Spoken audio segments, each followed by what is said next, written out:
with the Chinese mortgage crisis.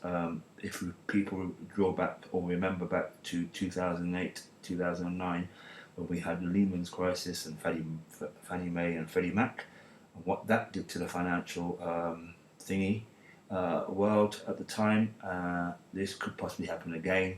And then coupled with that, we have the issue in Europe, and then we have another issue with China and America possibly having a go at each other. How wonderful this world is, eh? Anyway, let me play you a little bit of this, if I can get it to work. In 1989, the CCP did something that shocked the entire world.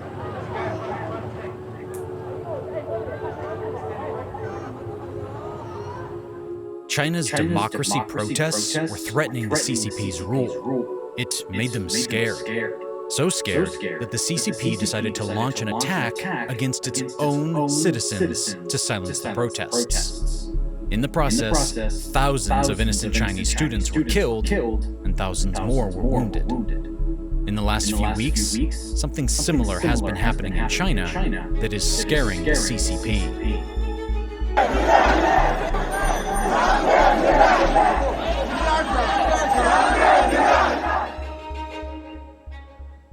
Chinese citizens across the country took to social media to do something that has never been done before. Thousands of would-be homeowners pushed for a movement to stop paying mortgages on their homes, in an attempt to put pressure on the CCP and banks to treat them fairly. Protests broke out in multiple cities, and the crusade seems to be gaining more and more momentum each day. The CCP is so worried that it has already sent out tanks to maintain stability.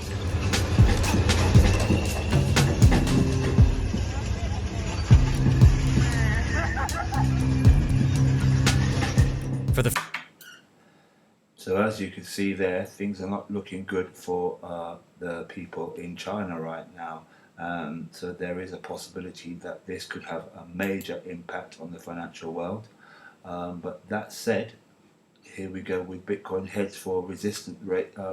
This is Webflow.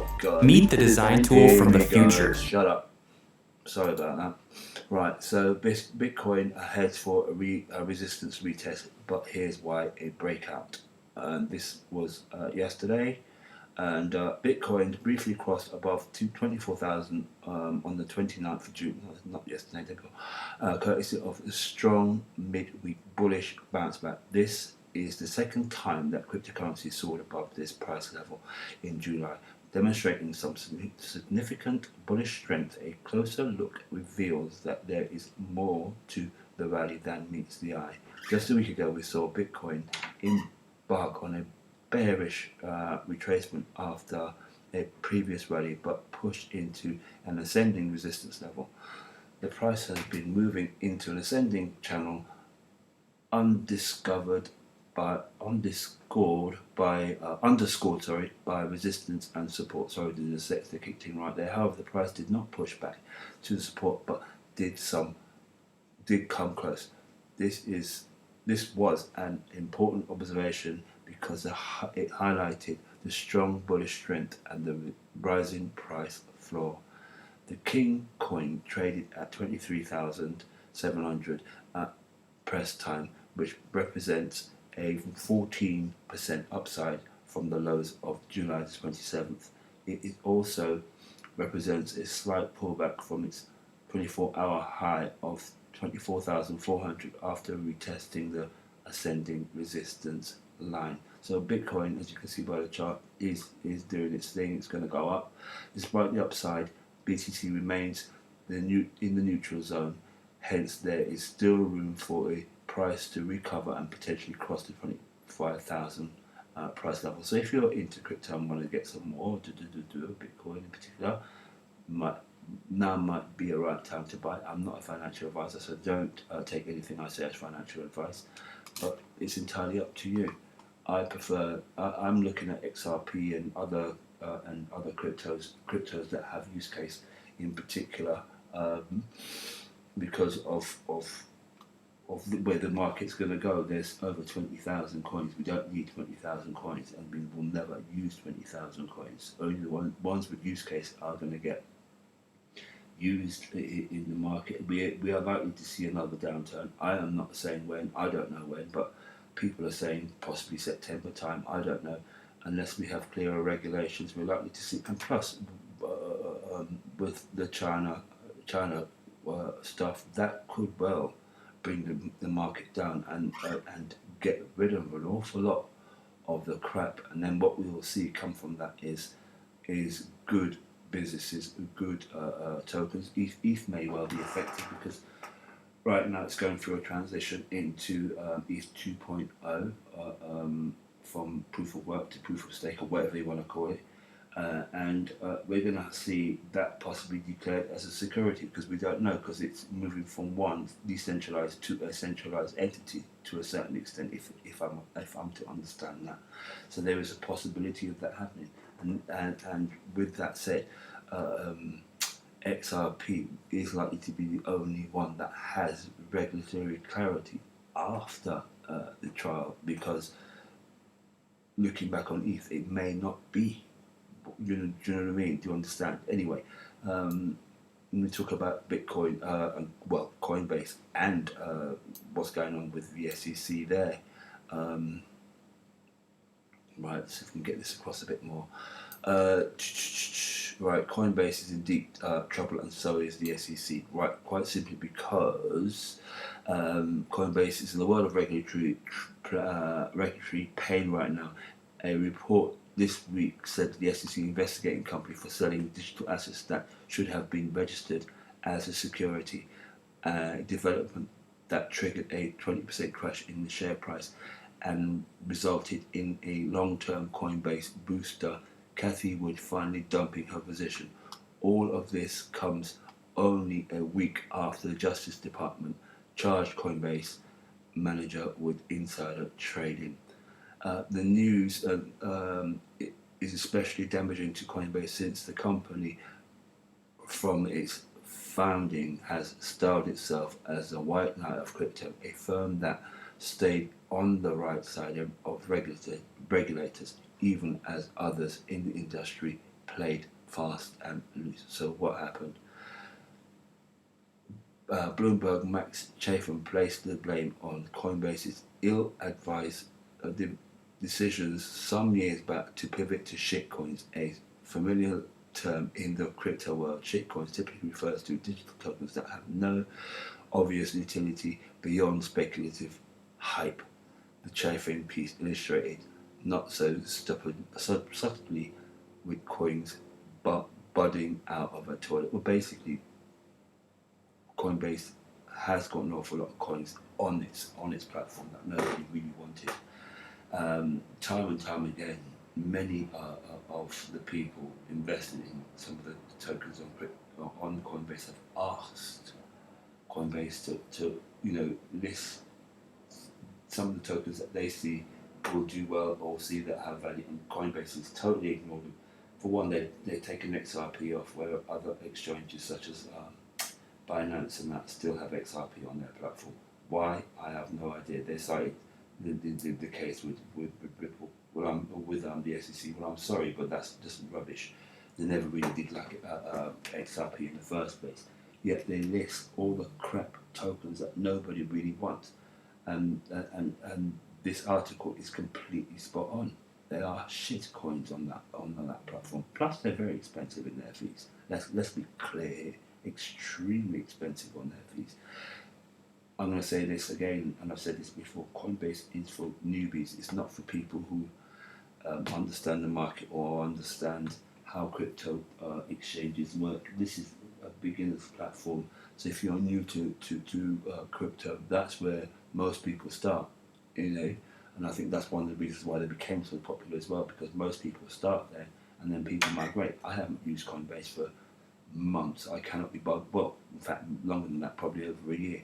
Do you know what I mean? I prefer to use Binance, but now that Binance has been given been quashed over the head with some banks in the UK, I've had to get another bank account, and I'm going to start hopefully being able to use Binance again. But I use BitTrue. I use Kraken, I use crypto.com, but I find crypto.com's fees a little bit expensive as well, but they have the tokens that I like. So it's a question of shopping around, as it were, until we get an exchange that is 100% we're going to feel safe with, especially after crypto regulation comes into place. I think that's going to be the biggest catalyst to all of this.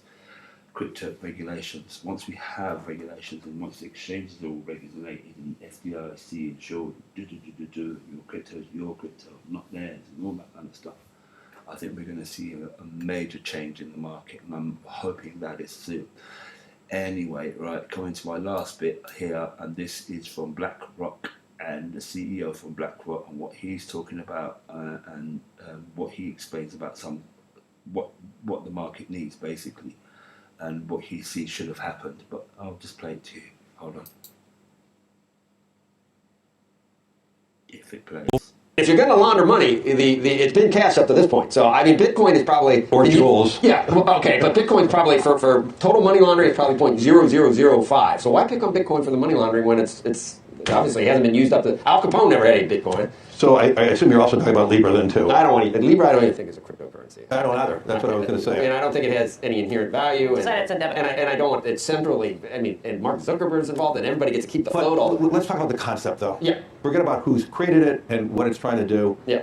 You know, I was in Europe this past week. I had to buy a new briefcase because mine broke actually there.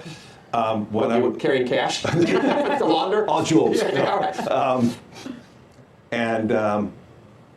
When I was going to sign the receipt or the electronic thing, they'd asked me, do I want to pay in euro or dollar? Yeah.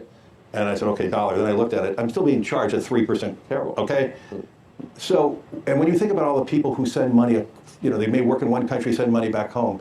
They generally do that through organizations that charge 5 to 10%. Yeah. There is a need, whether it's a Libra or something else, to democratize the exchange of foreign currencies. Today, with computers and electronic market, There shouldn't be that. it should be 10 basis points, 5 basis points. That It's makes not sense. percent. And so I actually believe the idea around Libra, I don't think we need to create a new currency, but the technology to instantaneous calibrate all the currencies, that should be done. Who gets squished by that? Who are the middlemen who are making money on that? The banks. You know, as the Bitcoiners were saying, that's progress for you. At least to get to the point where you're saying that about Libra. No, You're still not saying that about Bitcoin. I think Bitcoin has... But it's saying it's blockchain, then, right? Bitcoin I don't know if Libra is... is blockchain. They haven't decided. Yeah, it might do that. It has to be some form of that. It's just ledger. I mean, Right, but just it's a basket of fiat currencies. It's like... But you Yeah, don't but the need crypto that. is just keeping track of There's it. no inherent value. But you don't need that. If you had this mechanism in every transaction, you could minimize the transaction cost. Right, so you heard that. He's basically talking about a better way to do stuff. Hopefully, people are getting that he's probably referring to a particular token, which is probably very green, which is fast and actually is very low cost as well, extremely low cost. And there is big news coming out with regards to what XRP is doing. I'm not saying that's what he's talking about, but it could well be. I'm just going to play you this last video here.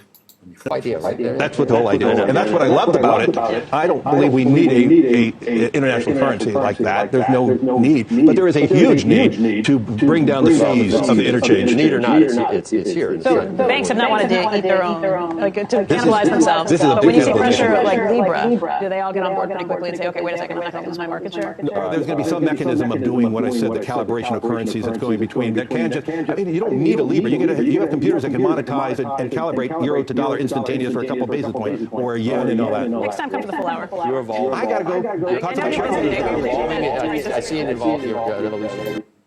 So basically, I'll just replay basically. I mean, if you're going to... But he is right there in terms of, you know, something cheaper, something fast, and we don't need Libra. launder money, it's been cash up to this point. So, I mean, Bitcoin is probably... Or jewels. Yeah, okay, but Bitcoin's probably for... Sorry about that. Anyway, I'm done, right?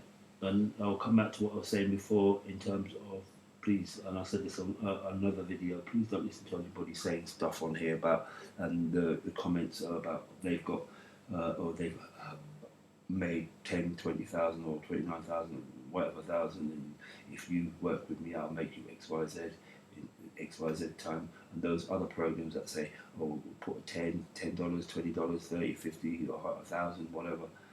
All those things are scams. People are scamming people left, right, and centre. They're coming into people's YouTube profiles that they are manipulating people and getting people to be scammed.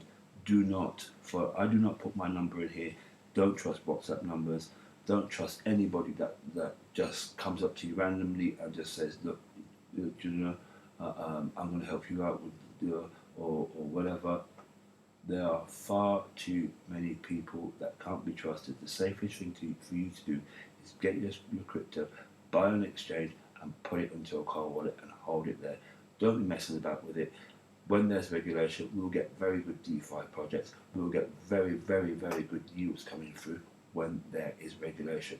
So the best thing for you to do is buy, hold, and if you trade, and wait for the market to reach its peak and then sell. But you're never going to make the all-time high, but you're going to make some money if you sell before it drops again, because it's likely to do so, and then prepare for the next bull run, which is in 2024.